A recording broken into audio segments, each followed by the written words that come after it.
Il arrive des fois où vous faites face à une situation auquel vous ne trouvez pas de solution. Mais ne dit-on pas que tout problème a une solution? Bonjour à toi et bienvenue sur ma chaîne. Aujourd'hui, on verra ensemble quelle est la meilleure solution à prendre quand on fait face à un gros problème ou à un dilemme. On a relevé 4 étapes qui, bien appliquées, te fera sortir du gouffre.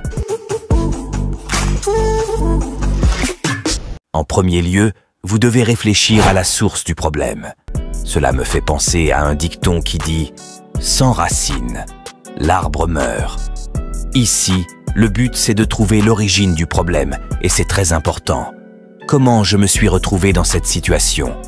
Pourquoi ai-je fait CI? Qu'est-ce qui m'a poussé à faire ça?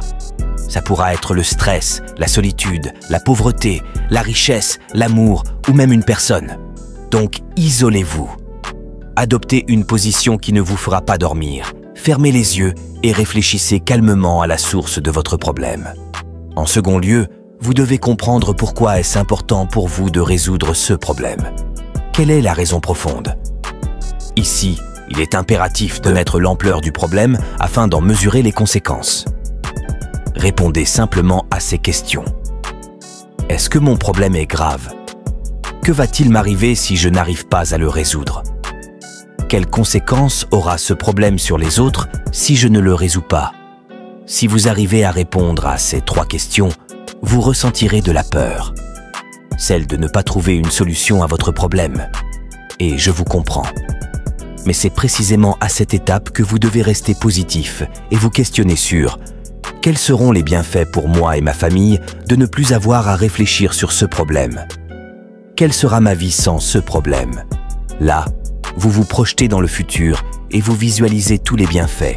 Vous verrez une énergie, de la force monter en vous et c'est cette force qui vous permettra d'arriver à la 3e étape, les solutions. Les amis, il n'y a pas de magie, personne ne viendra à votre secours. D'ailleurs, cela me rappelle un dicton qui dit « Vous êtes le seul responsable et même quand vous ne l'êtes pas, vous l'êtes quand même ». Sachez qu'il y a des chemins que vous devez parcourir seul. Donc dans cette étape, vous devez rédiger au moins 5 solutions dans un bloc-notes. Et ça se fera très facilement parce que, grâce à la visualisation du futur faite dans l'étape 3, cela va déclencher des automatismes dans votre cerveau. Et ce sont ces automatismes qui vous permettront de rédiger les 5 solutions. 4e et dernière étape, prendre la meilleure décision. Une fois les 5 solutions établies, tu devrais en choisir une, celle qui va résoudre complètement ton problème, sans te demander l'impossible.